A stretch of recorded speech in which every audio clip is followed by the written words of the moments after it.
जय हिंद, वंदे मातरम प्यारे साथियों और सभी साथियों को मेरा प्यार भरा नमस्कार।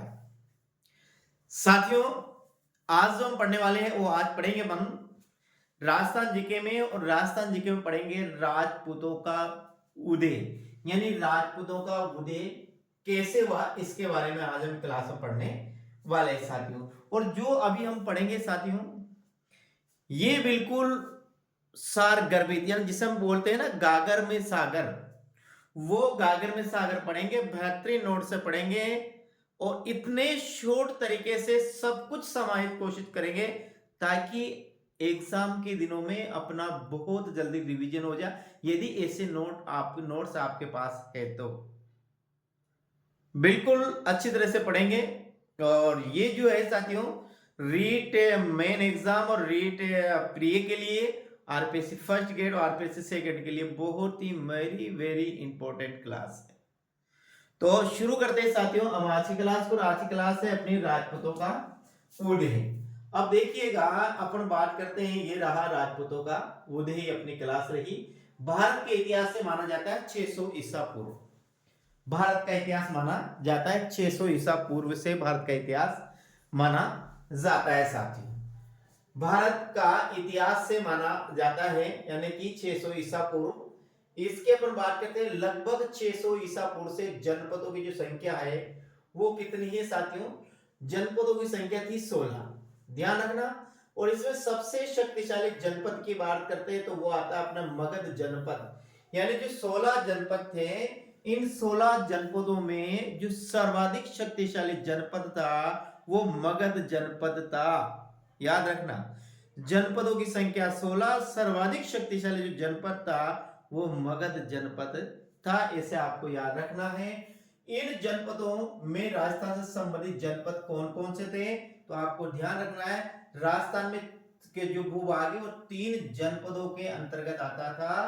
पहला बात करते हैं मत्स्य जनपद, दूसरा सुरसेन जनपद, तीसरा है कुरु जनपद।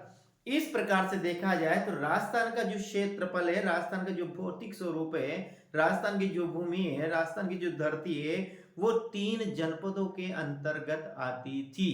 कौन कौन से? एक मत्स्य जनपद, सुरसेन जनपद और कुरु जनपद। मत्स्य जनपद की राजधानी साथियों विराटनगर थी, जो जयपुर जिसे हम विराट बोलते हैं, या और सुरसेन की राजधानी मथुरा और कुरु जनपद की राजधानी इंद्रप्रस्थी। और ये थोड़ी थोड़ी सी भूमि साथियों, ये जनपद, ये मत्स्य जनपद है, ये तो बिल्कुल राजस्थान में ही था, लेकिन ये मथुरा और इंद्रप्रस्थ, इसका कुछ भाग राजस्थान का इन जनपदों के अंतर्गत आता था, ये आपको याद रखना है। आगे हम बात करते हैं आते भारत के इतिहास क्रम। अब भारत का इतिहास क्रम ध्यान से देखना, भारत का इतिहास क्रम कैसा आता है। बिल्कुल साथियों, आप ध्यान से देखेंगे, पढ़ेंगे तो आपको एक एक चीज क्लियर होगी और बेहतरीन रूप से। देखिए, सभ्यताएं, पहला भारत के इतिहास में एक सभ्यता है, वैदिक युग है, जनपद युग है और मौर्य काल है, कुषाण काल, गुप्त काल, हर्ष काल और राजपूत काल। फिर आता है अपने पास राजपूत काल। पहली आती है सभ्यता, फिर वैदिक युग शुरू होता है, फिर जनपद युग शुरू होता है, फिर मौर्य काल आता है, फिर कुषाण काल, गुप्त काल, हर्ष काल और राजपूत काल। ऐसे आज सभ्यता, वैदिक, जनपद, मौर्य, कुषाण, गुप्त, हर्ष, राजपूत। कुषाण, गुप्त, हर्ष, मौर्य, कुषाण, गुप्त, हर्ष, राजपूत। मौर्य, कुषाण, गुप्त, हर्ष, राजपूत।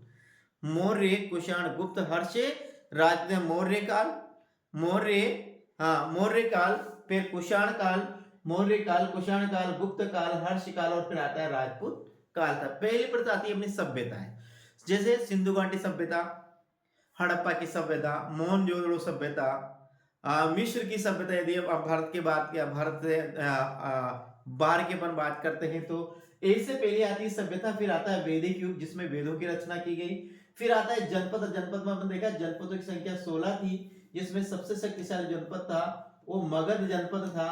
और फिर राजस्थान में 3 जनपद से संबंधित है, कौन कौन से साथियों? मत्स्य जनपद, सूरसेन जनपद और कुरु जनपद। फिर इसके बाद आता है साथियों मौर्य काल आता है, फिर कुषाण काल, फिर गुप्त काल, फिर हर्ष काल और फिर आता है राजपूतों का युग, और यहाँ से राजपूतों की उत्पत्ति होती है। अब देखिए, राजस्थान में वैदिक संस्कृति के अंतर्गत केवल जानकारी मिलती है, सांस्कृतिक एवं धार्मिक जानकारी मिलती है वैदिक संस्कृति से संबंधित जो जानकारी मिलती है राजस्थान में, वो क्या मिलती है?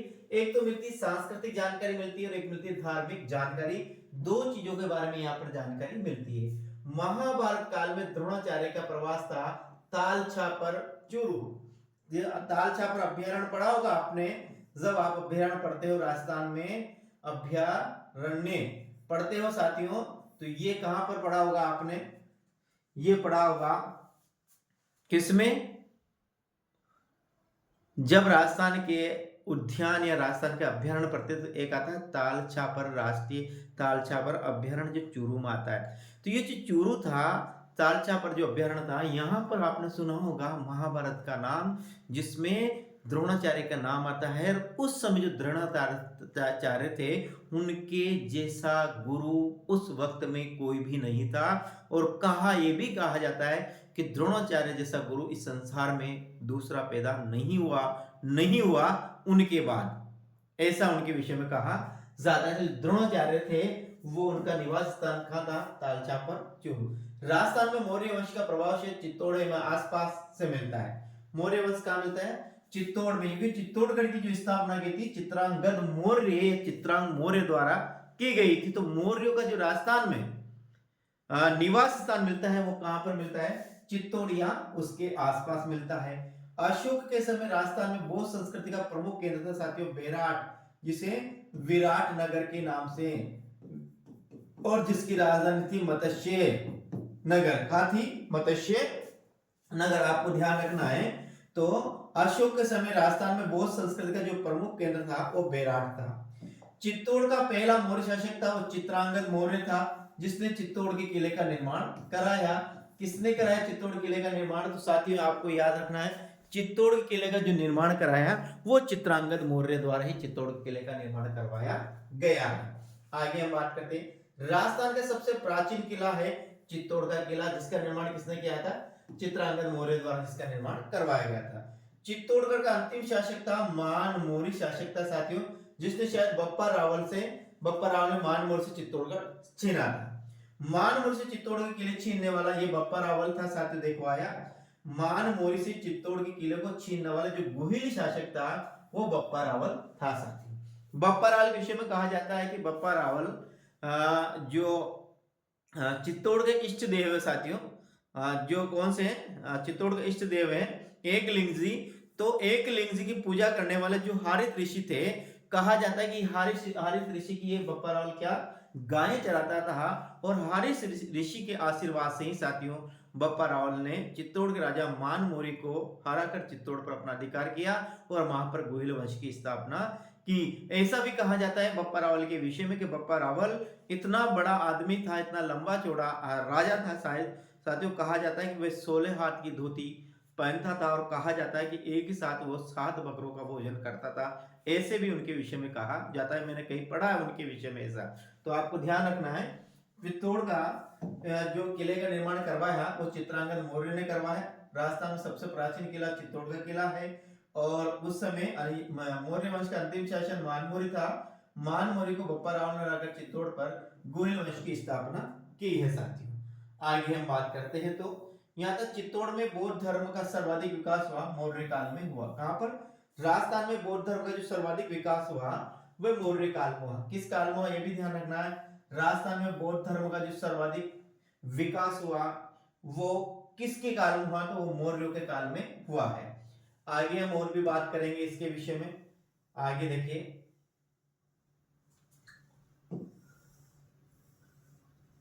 हमने कोटा से प्राप्त कर्णसभा गांव के अभिलेख के अनुसार किस मौर्य शासक की राजधानी मिलती है?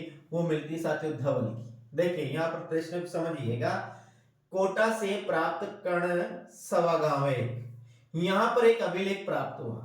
इस अभिलेख के अनुसार मौर्य शासक की जानकारी मिलती है। किस शासक की? धवल की। किस शासक की जानकारी मिलती है? धवल जो शासक है मौर्य शासक, उनकी जानकारी मिलती है।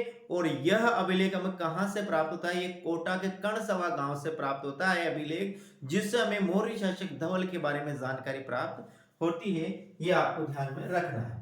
आगे मौर्यों के चित्तौड़ शासन क्षेत्र को कहा जाता है मेदपाट। देखिए मेवाड़ का जो प्राचीन नाम है वो मेधपाट नाम है। और ये मेदपाट नाम क्यों पड़ा आप ध्यान समझिए। ये यहाँ पर मौर्य राजा शासन करते थे तो मे से यहाँ पर ये नाम पड़ा साथियों मेदपाट। एक तो यह तर्क आता है क्योंकि लिखा हुआ है मौर्यों के चित्तौड़ शासन क्षेत्र को कहा जाता था तो ये कहा जाता था मेदपाट। शिवी जाति आने के कारण इस क्षेत्र को कहा जाने लगा शिवी जनपद कहा जाने लगा। किसको? मेवाड़ का अन्य नाम है, एक तो मेवाड़ है, एक क्या है मेघदे पाट है, एक साथ इसको प्रगाग वाट भी इसका नाम है और एक साथियों शिवी भी इसे कहा जाता है। ये मेवाड़ के नाम है। तो शिवी जाति के आने के कारण इस क्षेत्र को शिव जनपद कहा गया। आगे पाटनी की पुस्तक अष्ट है। पाणनी की पाटनी की पुस्तक अष्टदाई से पता चलता है कि इस क्षेत्र की राजधानी मध्यमिका थी। ये भी याद किसकी? जो पाणनी की अष्टदाई पुस्तक है। क्या है? अष्टदाई जो पुस्तक है इस पुस्तक में ये जानकारी मिलती है कि इस क्षेत्र की जो राजधानी थी वो क्या थी? मध्यमिका थी। और मध्यमिका शायद ये चित्तौड़ का ही एक पुराना नाम है। ये भी अपन को ध्यान में रखना है। राजस्थान के बौद्ध धर्म के प्रमुख केंद्र कौन कौन से साथियों? एक तो बेराट जो कहां पर है? जयपुर में, एक कालवी की गुफा झालावाड़ में, एक ओसिया कहां है? जोधपुर में। ये तीन जो स्थान है साथियों ये बौद्ध धर्म से संबंधित है राजस्थान में। एक बेराट जयपुर है, कालवी की गुफा झालावाड़ है और ओसिया कहां पर है? जोधपुर साथियों। ये तीन इसके प्रमुख स्थान है। आगे हम बात करेंगे यहाँ पर, तो आगे ने लिखा हुआ राजस्थान आने वाले प्रमुख विदेशी कौन कौन थे? कुषाण आए, शितियन आए, हूण आए और पहलव आए। ये राजस्थान में प्रमुख विदेशी यात्री आए, विदेशी शासक आए। कौन आए? कुषाण आए राजस्थान में, शितियन आए राजस्थान में, हूण आए राजस्थान में और पहलव राजस्थान में आए साथियों। आगे राजस्थान में सर्वाधिक सिक्के किसी विदेशी आक्रमणकारी के हैं तो वह कुषाण हो गए। ये सब विदेशी शासक है, विदेशी जातियां थी जिसने राजस्थान में क्या भारत पर आक्रमण किया। तो यहाँ पर बात करें राजस्थान के संदर्भ में तो राजस्थान में ये जातियां इसमें सर्वाधिक सिक्के किस विदेशी आक्रमणकारी के हैं तो वह साथियों कुषाण शासकों से संबंधित राजस्थान में सर्वाधिक सिक्के प्राप्त होते हैं। ये अपन को ध्यान में रखना है। आगे हम बात करते हैं। अब आगे हम इधर से बात करते हैं साथियों, यहां से बात करते हैं। देखिएगा क्या लिखा हुआ है। राजस्थान में कुषाणों का प्रभाव क्षेत्र था पूर्वी राजस्थान। राजस्थान में कुषाण कहां था? पूर्वी राजस्थान। पूर्व राजस्थान में कौन सा आता है साथियों? हम राजस्थान की बात करते हैं तो ये राजस्थान का नक्शे की बात करते हैं साथियों। तो राजस्थान का ये नक्शा है। तो यहाँ पर क्या था? यहाँ पर ये पूर्वी राजस्थान है। तो पूर्वी राजस्थान में कुषाणों का शासन था। किसका शासन था? ध्यान रखें, पूर्वी राजस्थान में कुषाणों का शासन था। राजस्थान में कुषाणों का प्रभाव क्षेत्र था पूर्वी राजस्थान में। ये पूर्वी है, ये पश्चिम और ये उत्तर और ये क्या है साथियों? ये दक्षिण है। राजस्थान की बात करते हैं। कुषाणों में सर्वाधिक सिक्के का भंडार हाल ही में कहां प्राप्त गया? वो गंगानगर में प्राप्त हुआ साथियों। कहां पर हुआ? गंगानगर में प्राप्त हुआ। कुषाणों के सर्वाधिक सिक्के का भंडार हाल ही में कहां पाया गया? तो वो गंगानगर में पाया गया। राजस्थान में किस विदेशी के सर्वाधिक आक्रमण हुए? तो राजस्थान में सर्वाधिक विदेशी आक्रमण है वो हूणों के ही आक्रमण हुए साथियों। राजस्थान में सर्वाधिक सिक्के जो प्राप्त हुए किस विदेशी शासकों को हुए? वो हूणों को ही प्राप्त हुआ।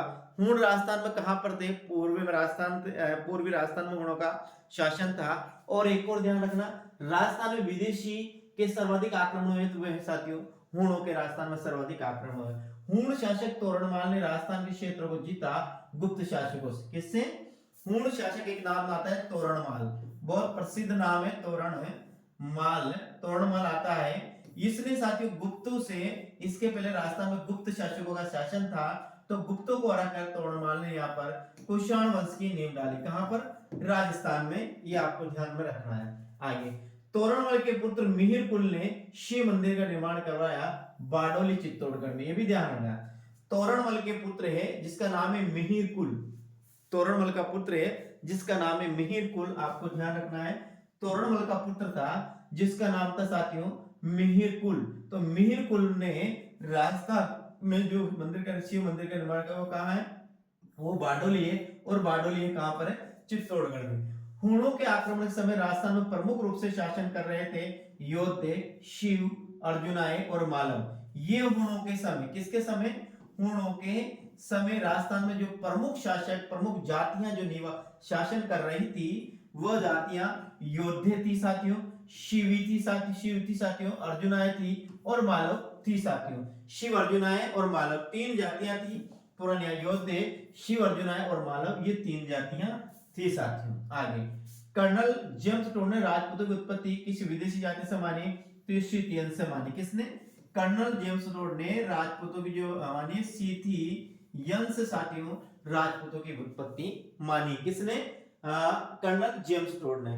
कर्नल जेम्स टोड ने राजपूतों की जो उत्पत्ति मानी है वो विदेशी जाति जिसका नाम है सीथियन, सीथियन से कर्नल जेम्स टोड ने राजपूतों की उत्पत्ति मानी है। आपको ध्यान रखना है। आगे हम बात करते हैं, राजस्थान में गुप्तों का सर्वाधिक प्रभाव क्षेत्र पूर्वी राजस्थान में रहा। तो हुणों का सर्वाधिक प्रभाव क्षेत्र कहां पर रहा? पूर्वी राजस्थान में रहा। हुण भी सर्वाधिक पूर्वी राजस्थान में थे। और साथियों इसके बाद है गुप्तों का जो सर्वाधिक शासन रहा वो भी कहां रहा? पूर्वी राजस्थान में रहा। गुप्त शासकों ने दक्षिण राजस्थान में भी शासन किया था, यह भी ध्यान रखना है। जो कौन गुप्त शासक थे वह पूर्वी राजस्थान में तो उनका शासन था ही सही, साथ ही साथ यहाँ पर दक्षिणी राजस्थान में भी इन्होंने शासन किया। साथी जैसे अपन बात करते हैं, नाम आता है यहाँ पर समुद्रगुप्त ने राजस्थान का पहला विजय स्तंभ बनाया बयाना भरतपुर में। ध्यान रखना, प्रश्न बहुत बेहतर अच्छा प्रश्न है कि राजस्थान का पहला विजय स्तंभ कहां पर है? तो राजस्थान का पहला विजय स्तंभ की बात करते हैं साथियों, तो राजस्थान का पहला विजय स्तंभ प्राप्त होता है बयाना भरतपुर में। कहां पर प्राप्त होता है? बयाना भरतपुर में राजस्थान का पहला विजय स्तंभ प्राप्त होता है, जो किसने बनवाया था? समुद्रगुप्त ने बनवाया था। राजस्थान में वैदिक संस्कृति का सर्वाधिक प्रसार हुआ गुप्त काल में। किसके? पहली आती है साथियों अपने सभ्यता, सभ्यता के बाद आती है वैदिक संस्कृति। तो वैदिक संस्कृति में सर्वाधिक प्रसार हुआ, राजस्थान में वैदिक संस्कृति का सर्वाधिक प्रसार किस शासन के काल में हुआ? तो वह गुप्त काल में हुआ, गुप्तों के काल में हुआ। हेनसांग राजस्थान में आया भीनमाल और बेराट में। भीनमाल कहा है मेरे साथियों? ध्यान रखना, ये भीनमाल है जालोर में, और बेराट कहा साथियों? जयपुर में है, जिसे विराट नगर के नाम से भी जाना जाता है, ये आपको ध्यान में रखना है। तो चीनी यात्री था कौन? हेनसांग। ये चीनी यात्री जो हेनसांग में कहां पर आया? तो राजस्थान में कहा, एक तो भीनमाल में आया और एक आया साथियों बेराट में। ये दो चीजें आपको ध्यान में रखनी है। आगे हेनसांग के राजस्थान आगमन के समय भारत पर शासन था हर्षकार, जिसकी राजधानी थी साथियों थानेश्वर। याद रखना, हेनसांग जब राजस्थान में आया उस समय भारत में जो शासन था वो हर्ष महान का था, और हर्ष की राजधानी थी थानेश्वर थी। ये भी अपन को ध्यान में रखना है। हेनसांग के राजस्थान आगमन का कारण था बौद्ध धर्म की जानकारी लेना, और इसीलिए हेनसांग चीन से चलकर राजस्थान आया था। किसके?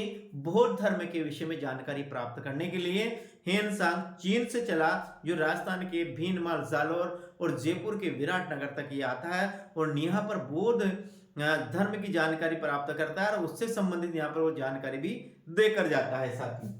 आगे हेनसांग की पुस्तक का नाम है सीयू की जमे, ये इसकी जानकारी मिलती है। क्या नाम है इसका?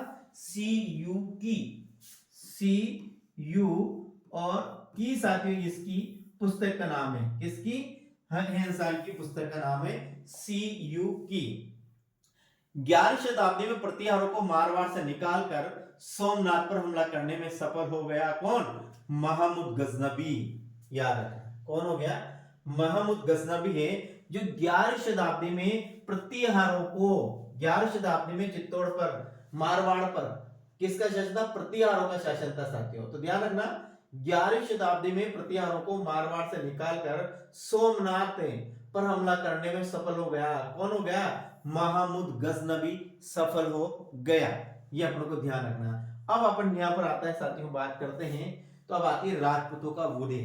क्या आता है? राजपूतों का उदय। देखिएगा, राजपूतों के उदय का काल है 7वीं शताब्दी से लेकर 12वीं शताब्दी के मध्य तक राजपूत काल रहा, यानी आरंभ होता है 7वीं शताब्दी सदी से राजपूतों का आरंभ होता है, और इनका अंत हो जाता है साथियों लगभग 12वीं सदी में। तो 7वीं सदी से लेकर 12वीं सदी का जो मध्य का समय है, जो काल है, वह काल राजपूतों का काल कहलाता है, जिनका उदय 7वीं शताब्दी में होता है और अंतिम इनका 12वीं शताब्दी तक साथी। आगे है, राजपूतों की उत्पत्ति का सबसे प्रमुख कारण है सामंतवाद। राजपूतों की उत्पत्ति का सबसे प्रमुख कारण है वो है सामंतवाद। ध्यान रखना, सामंतवाद का उदय हुआ था गुप्त काल में। किसमें? सामंतवाद का जो उदय हुआ था वे गुप्त काल में हुआ था, और राजपूतों की उत्पत्ति का जो प्रमुख कारण है वो क्या है? सामंतवाद ही। सामंतवाद का चरम काल था हर्ष का काल। किसका था? हर्ष का काल। सामंतवाद का जो चरम काल है वो था हर्ष का काल। ऐतिहासिक युग में क्षेत्रीय शासक को कहा जाता था सामंत कहा जाता था, ये ध्यान रखना। ऐतिहासिक युग में जो क्षेत्रीय शासक थे, यानी राजा के राज्य में जो छोटे छोटे, जिसे आज हम बोल सकते हैं, जैसे मान लेते हैं आज राजस्थान की बात करते हैं तो राजधानी जयपुर है, तो जयपुर में जो राजा था, फिर जितने भी जिले हैं राजस्थान में, जितने भी जिले हैं, और फिर जिलों में जो तहसीलें हैं साथियों, उनको मान लीजिए कि वो सामंत था। वो क्या था? जिले में जो जिला, जिसे हम जिलाधीश कहते हैं, वो उनका सामंत मानिएगा। क्या मानिएगा? वो सामंत। तो ऐसे जो सामंत थे, ऐसे सामंत थे, उन सामंतों के कारण राजपूतों का क्या हुआ? बुध है। आगे हम बात करते हैं। अधिकांश सामंतों का संबंध सीधे ही राज परिवार से था, इस कारण इन सामंतों को स्थानीय जनता कहती थी राजपुत्र, यानी राजा का पुत्र, तत्सम समाज, तत्पुरुष समास। अधिकांश सामंतों का संबंध सीधे ही राज परिवार से था, इस कारण इन सामंतों को स्थानीय जनता कहती थी राजपुत्र कहती थी, और केंद्रीय शक्तियों के कमजोर होने पर इन सामंतों ने स्वयं को स्वतंत्र कर लिया और वही राजपुत्र कहलाए राजपूत। जो केंद्रीय शक्ति थी वो कमजोर हो गई, वो उन पर नियंत्रण नहीं कर पाई, तो फिर धीरे धीरे जो क्षेत्र विशेष के क्षेत्राधिकारी थे, वो क्षेत्राधिकारी अपना आप में स्वतंत्र हो गए और वो स्वयं राजा बन गए, और इससे राजपूतों का क्या हुआ? उदय हुआ। आगे हम बात करते हैं राजपूतों की उत्पत्ति के संबंध में मतों के बारे में बात करते हैं कि कौन राजपूतों की उत्पत्ति किससे मानता है। पहले बात करते हैं, पहले विदेशी मत है और इसके बाद स्वदेशी मत है। विदेशी मत 3 है और स्वदेशी मत यहां पर साथियों बात करते हैं, स्वदेशी मत 6 है। अब विदेशी मतों के बारे में बात करते हैं। विदेशी मतों के बारे में अपना पहला आता है, शक और सीतियन की संतान मानता है कर्नल जेम्स टोड। किसको? राजपूतों को। राजपूतों को शक और शीतियन की जो संतान मानने वाला है वो कर्नल जेम्स टोड है। तो हुणों की संतान मानने वाला है वो B.A. स्मिथ है। किसकी? तो कुषाणों की संतान मानने वाला है वो विलियम क्रूक है। ये विदेशी शासक थे और ये विदेशी ही क्या है? इतिहासकार है। ये विदेशी क्या है? इतिहास। तो ध्यान रखना, शक और शीतियन की संतान माना है कर्नल जेम्स टोड ने, हुणों की संतान माना है B.A. स्मिथ ने, और कुषाणों की संतान माना है विलियम क्रूक ने। आगे बात करते हैं स्वदेशी मान। अग्निकुंड से मान करते हैं तो ये है चंद्रप्रदायिका। चंद्रप्रदायिका है पृथ्वीराज रासो। क्या है? पृथ्वीराज रासो में, यानी कि कहा जाता है कि हरित ऋषि ने कहां पर? राजस्थान के झालोर नगर आबू पर्वत पर एक यज्ञ किया और यज्ञ में 4 राजपूतों का उदय हुआ। ऐसा कहा जाता है किससे? अग्निकुंड से। तो अग्निकुंड से मानने वाला है साथियों कौन? चंद्रप्रदायी, और जिनके द्वारा लिखा है पृथ्वीराज रासो। 4 बार 24 गज 8 अंगुल प्रमाण ता ऊपर गौरी है मत चुके चौहान। ये कहां पर मिलता है? पृथ्वीराज रासो में ही मिलता है। ब्राह्मणों से मानता है दशरथ शर्मा। देखिए आप देखो यहाँ पर ये अग्निकुंड तो आपको पता होगा कि ये पहला मत तो आपको पता होगा। अब देखिए यहाँ ब्राह्मण है तो किसने माना ब्राह्मण से? तो ब्राह्मण को शर्मा भी कहा जाता है। तो शर्मा में यह कौन आ जाएगा? आगे अपन को जोड़ना है दशरथ। याद रखना, ब्राह्मण को शर्मा कहा जाता है और शर्मा को ने दशरथ शर्मा। तो ब्राह्मणों से किसने मानी? दशरथ शर्मा। सूर्यवंशी क्षत्रिय माना है गौरी शंकर हीराचंद ओझा ने। गौरी शंकर हीराचंद ओझा ने। सूर्यवंशी मिश्रित किसने माना है? ये माना है गौरी शंकर हीराचंद ओझा ने, यानी सूर्यवंशी माना है गौरी, और इसे मिश्रित माना है D.P. चट्टोपाध्याय। मिश्रित माना है D.P. चट्टोपाध्याय। विशुद्ध भारतीय माना है C.V. वेद ने। विशुद्ध वी से आपको याद रखना है वेद, वी से आपको याद रखना है वेद। वी से आपको याद रखना वेद, वी से आपको याद रखना वेद। आगे विदेशी ब्राह्मण विशुद्ध देशे वेद्य, देखो यहाँ दे भी आ रहा है वी भी आ रहा है, विशुद्ध वेद्य विशुद्ध वेद्य। अब विदेशी ब्राह्मण से माना है एच आर भंडारकर, जिसे विदेशी ब्राह्मण, ब्राह्मण से एक और माना भंडारकर, विदेशी ब्राह्मण भंडारकर, विदेशी ब्राह्मण भंडारकर, विदेशी ब्राह्मण भंडार, ऐसे आपको मानना है। और ब्रह्मा की संतान मानी है साथियों चारण और भाट थे, उन्होंने इसको ब्राह्मण की संतान मानी। किसने? चारणों और भाटों ने इसको किसकी मानी है? ब्रह्मा की संतान मानी है। अब राजस्थान, राजस्थान राजवंश एवं केंद्र, राजवंश एवं केंद्र। अब राजवंश एवं केंद्र की बात करते हैं साथियों, तो यहां पर कहां पर कौन सा राजवंश था ये हमें अपन को ध्यान में रखना है। राठौड़ वंश जोधपुर और बीकानेर में था, याद रखना। राठौड़ वंश का शासन था जोधपुर और बीकानेर में, यादव वंश का करौली, अलवर और धौलपुर में, जाट वंश का भरतपुर और धौलपुर में, कछा वंश आमेर और अलवर, भाटी वंश जैसलमेर, सिसोदिया वंश उदयपुर, परमार वंश साथियों जालौर और दातारामगढ़, हाड़ा वंश कोटा और बूंदी, देवड़ा सिरोही में, प्रतिहार मारवाड़, चांड वंश आबू और बीनमाल, गुहिल मेवाड़, शाहपुरा, प्रतापगढ़ और बांसवाड़ा। एक बार पुनः देखिएगा, राठौड़ वंश जोधपुर और बीकानेर, यादव वंश करौली, अलवर और भरतपुर, जाट साथियों भरतपुर और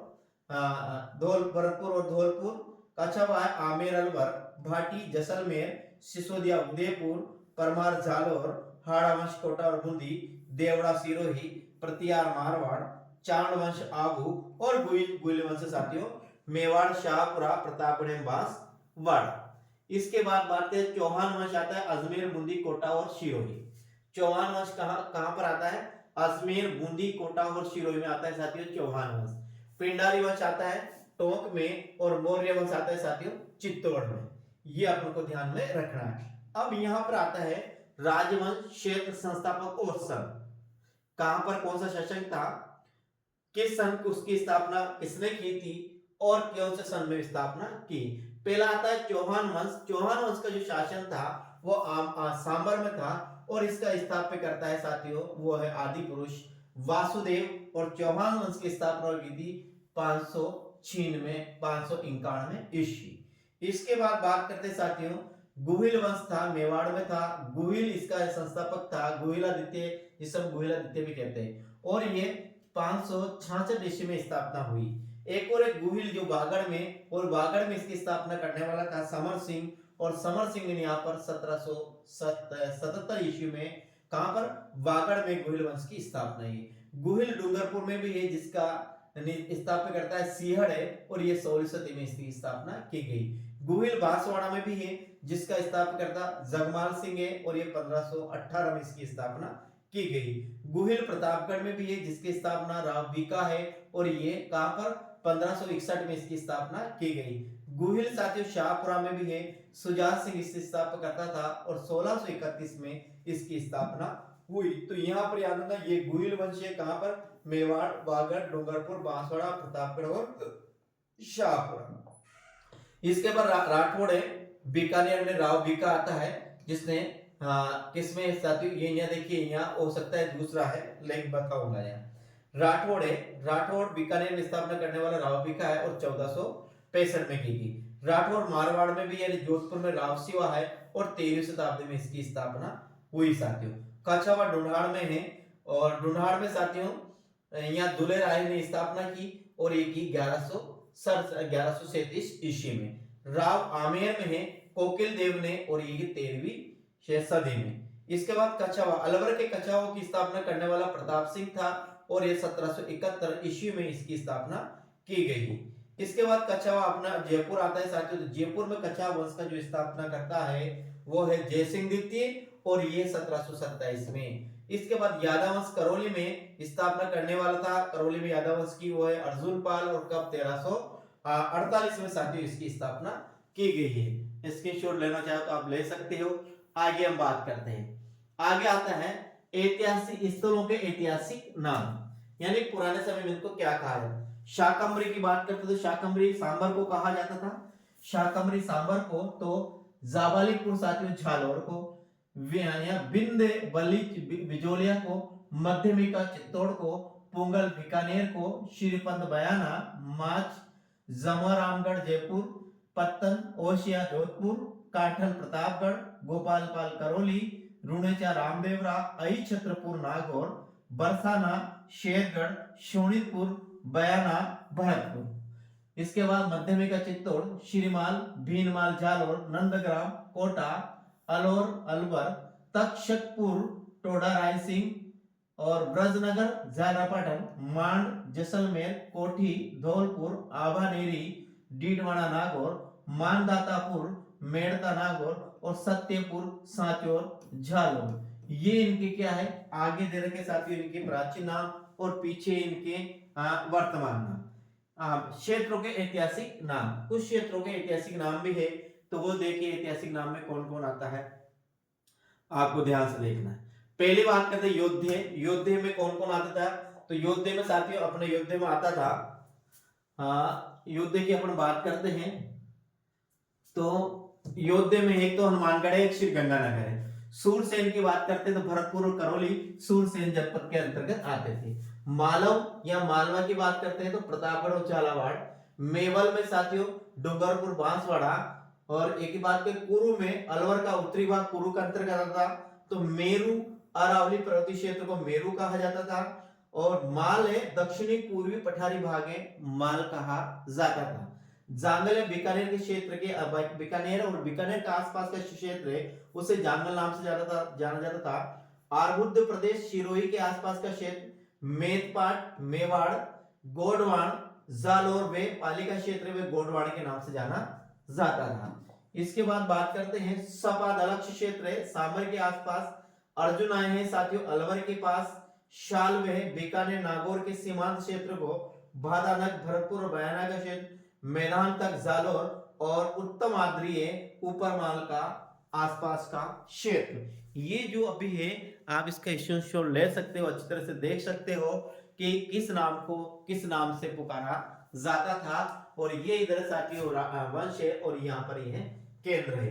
तो ये राजस्थान की आज की जो अपनी क्लास है यहीं पर समाप्त होती है साथियों। आज अपन पढ़ा राजपूतों का उदय और उससे पूर्व कुछ भाग। अब साथियों मेरा मानना है कि आपने क्लास को पूरी देखा होगा और आपने चैनल को सब्सक्राइब कर ही लिया होगा, नहीं किया साथियों तो अब जाते जरूर सब्सक्राइब करिएगा। तो जय हिंद, वंदे मातरम मेरे साथियों, कल फिर मिलते हैं अगली क्लास में। राम राम साथियों।